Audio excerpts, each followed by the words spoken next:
Hey, welcome back. Sorry about that, guys. Like every good meeting, we had to get some coffee. So we were picking up. Chad just got his third DUI. He's looking at some state time. Go ahead. So what, did you end up in the county jail? You bailed out? What'd you do? Yeah, well, that night I bailed out, and this was the chain of events that led up to my first bit of recovery. That was November 21st, 2009, and I actually called my mom and reached out for help the next day. I bailed out of jail. An ex-girlfriend picked me up from county. She's actually the one that bailed me out. We had plans to meet up that night. She went to my house. I wasn't there. My roommate said that I got arrested. She actually bailed out. All of a sudden, the COs are telling me, Mandel, you're going home. What the fuck? OR or whatever? No, you bailed. The Sheriff's Department, Police Department. Yeah. Okay. Who said COs? You lost me.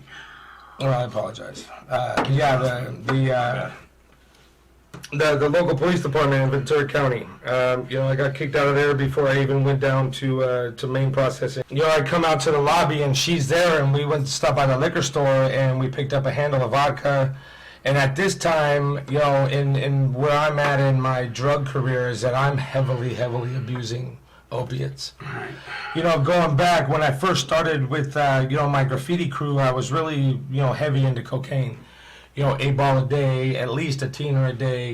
Good day was getting an 8 ball, and then that graduated into meth, and that lasted for like a year and a half. And then my homeboy got smoked October 9th of 2005. Now, when you say smoked, what you're saying, he was killed? And he was killed. He was shot point blank in the face with a .22.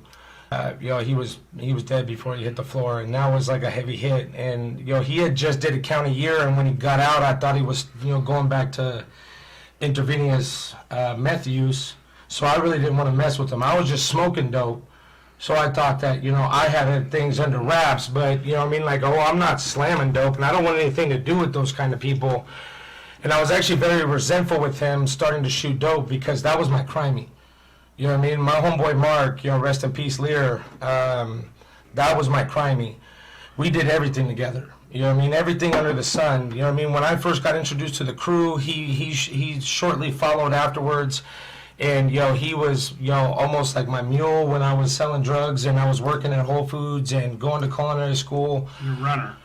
Pretty much, He would meet me after culinary school, he would drop me off at work, and then he would pick me up that night, give me a bunch of money from the dope that I had, which was mainly at the time, this is before dispensary, so it was a lot of weed, and I had a very, very legit pill hustle. Getting thousand pills at a time of 3 different scripts. Pressed pills or? No, like legit from the pharmacy. Yeah. And once a month I would pick up 1,000 pills. That was my moneymaker. And it went from, when he died, I found out that from the month that he was out from doing a lid in LA County to the day he died, he never touched meth again. He actually even kicked somebody out of the car for smoking a bowl of weed next to him. He was just drinking a little bit. So I found a lot of respect in that, and I wish I would have known that, because in that month I didn't get to see him. And that's something that I still deal with to this day, that I didn't get to see him one last time before he passed after he got out. But when I found out he wasn't, I looked up at the sky and said, I'll never do meth again, and it was that easy. But this doesn't mean that I caught recovery. I ended up, what they call switching seats on the Titanic, and I got heavy into, taking the pills that I was slinging.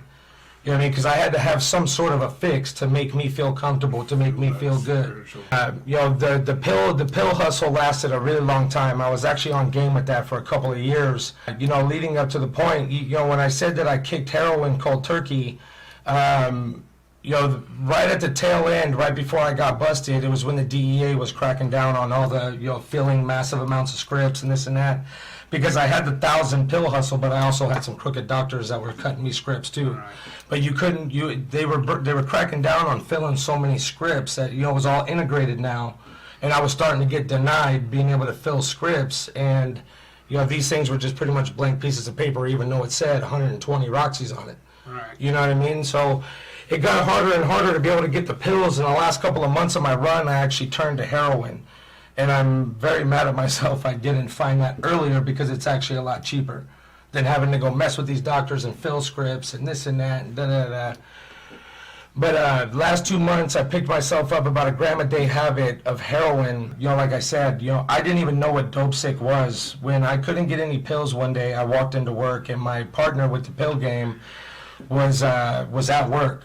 And he goes, man, you look like shit. What's wrong with you? And I said, man, I feel like I'm coming down with the fever. I got the cold sweats, my body aches. You know what I mean? Never kicked before. Never kicked once. Not once, because I always had a plethora. Always was on game. I wake up in the morning and the first thing I did for a couple years was smoke one, snort one, eat one Roxy. You know what I mean? And that's just to get out of bed. Right. You know what I mean? So, you know, even though, you know, I didn't really do a lot of heroin in my drug use, you know, my opiate kick was definitely substantial, to say the least. So that night when I was hanging out with my ex-girlfriend, I apologize for bouncing around, but there's so many ins and outs to, you know, to my story. It's a long story to tell, so thank you for bearing with me, you know, while I'm, you know, telling you a little bit about myself and my process of recovery.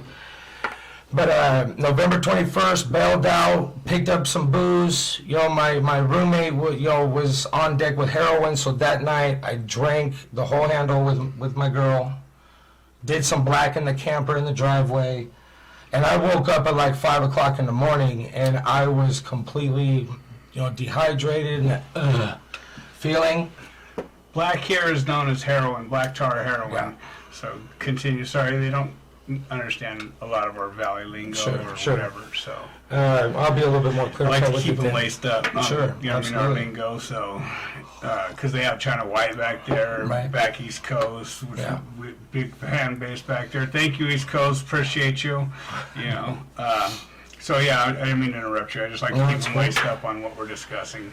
But you know, that morning when I woke up at 5 o'clock in the morning after my whole fiasco, I got up to go get some water. You know, completely dehydrated and, you know, feeling the beginning effects of having my hangover, which was pretty fucking typical. I go to get some water, boom, there's about this much left in the handle. And, you know, my natural go-to was, oh, that'll make me feel better. You know what I mean? It'll take this away. Hair of the dog. So I crack open the bottle, and right there at 5 o'clock in the morning, I'm chugging out of the bottle, and something wasn't right with it. I went to swallow, and it got caught up, and I immediately projectile vomited it back out onto the counter. It came out of my nose. The burn was just absolutely excruciating. You're supposed to do it into a cup so you could drink it again, Doug. No, you know. Come on. At 5 o'clock in the morning, I'm a little tore back, you know what It's I mean? alcohol abuse. But this is a real thing, you know, it's a real thing.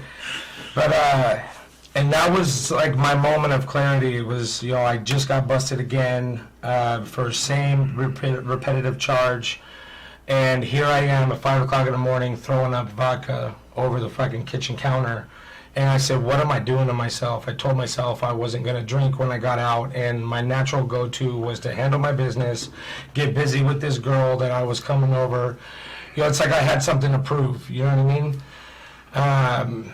And some of you will understand that, you know, like, even though I got these charges, it's not going to hold me back from being the party animal and being the cool guy and this and that, you know what I mean? I had something to prove with my actions, and I called my mom at 5:15 in the morning, and I called her and I said, I need help.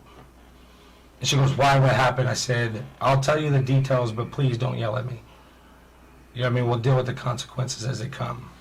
I said, but right now I'm crying for help. Just know that. Don't yell at me. You're going to be mad, but please just love me right now.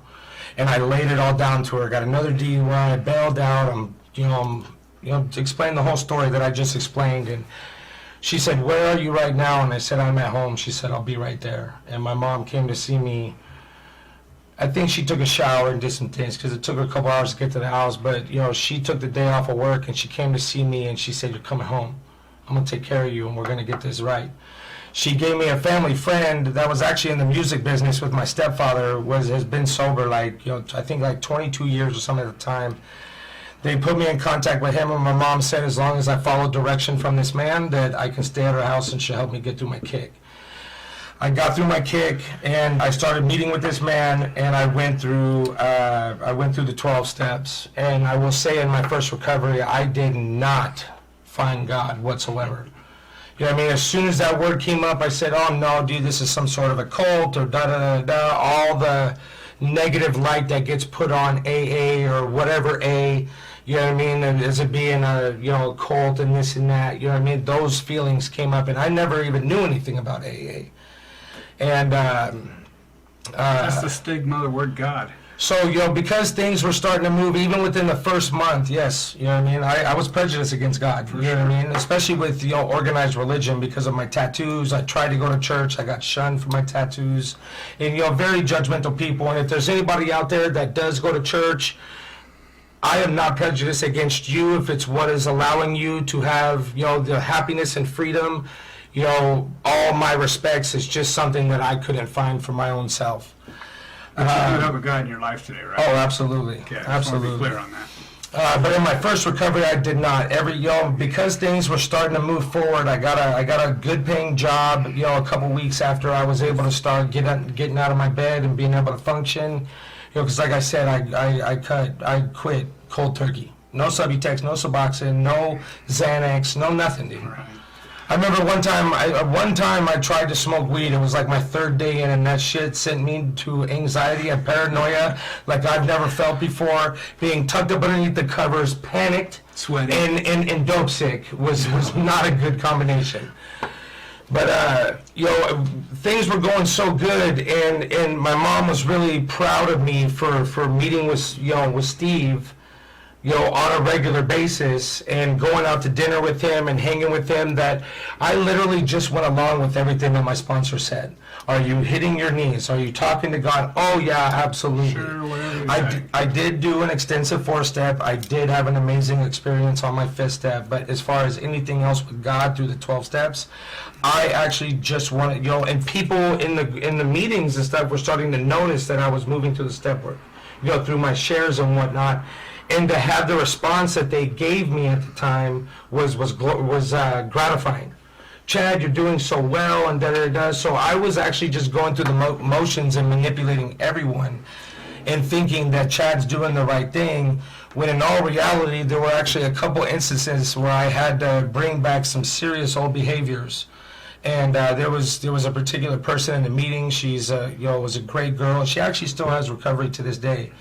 And I'm not saying it's because of me, but I took a very good friendship with her, nothing more than that. But she was loaded every time she came to the meetings. And I said, what is wrong with you? Why can't you get sober? And she said that there was this dude that was continually giving her dope, and she couldn't step away from it. So I took care of that problem for her. You know what I mean? But I did something to this man and put the fear of God into him, that if he would ever give her dope again, that there was going to be even severe consequences. And, you know, she's got like 7 years sober now, or 8 years sober, or something like that. So but those are the type of things that I was doing, and I felt like it was for a right reason, but there was no God incorporated into any of that. You know what I mean? Right. With that said, I want to say, you know, sometimes the biggest battles in life is between you and the old you.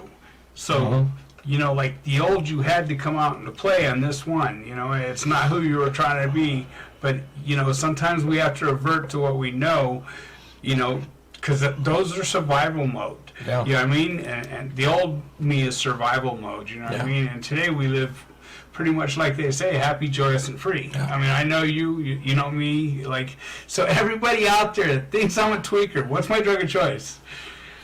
Black, which, as we discussed, is black tar heroin. Have you ever known me to mess around with queer juice? No, absolutely not. I take Clonidine as a blood pressure medication, and it dries my mouth out. These guys are always like, that boy Zookin. Right. So no, actually, one of my ex-girlfriends had high blood pressure, and she was prescribed Clonidine, and I will vouch for that. She dealt with the worst cotton mouth ever, and it drove me fucking nuts. Me too.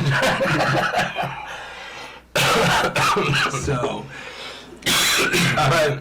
you know, in my first recovery, there was things that I was doing that was not supposed to be happening. You know, over time in and time out, I was taking my will back, you know, because I shunned the idea of God, because every time I wanted to try to see if I can incorporate myself with God, I got shunned. So I kind of played the same factor towards God, even though it wasn't him, it was the people. You know what I mean? But I held a resentment against God for many, many, many years. well, knowing what you know today, you know that was all perfect. It was Oh, all absolutely. perfect. You know what I mean? Like you had to fucking Yeah. hit your head down the wall enough times to get you where you are today, and have Yeah. a solid relationship that you have with whoever your Yeah. God is your God. I mean, so everybody knows. I'll speak for myself. I'm a heathen. You know what I mean? I have a God of my understanding. I believe my boy's a heathen. You know what I mean? But we have a God. And so we'll never knock any religion, and it says that in our big book. And don't be quick to judge, the religious person, right? Is that the terminology it uses? Pretty Religious, much. right? Yeah. I mean, it's a God of your own understanding. So, like everything that he's going through right now in this part of the story, it was absolutely, positively necessary. There are no mistakes. No. You know what I mean? Like, in order for him to get broken enough times to go, all right, this shit isn't working. This shit isn't working. I want to say this, Chad. I'm very proud of you right now because we've sat here. So, me and Chad went through the same sober living home, and I would sit in my room, and I would hear this, right? So, this dude couldn't get 3 words being involved in it.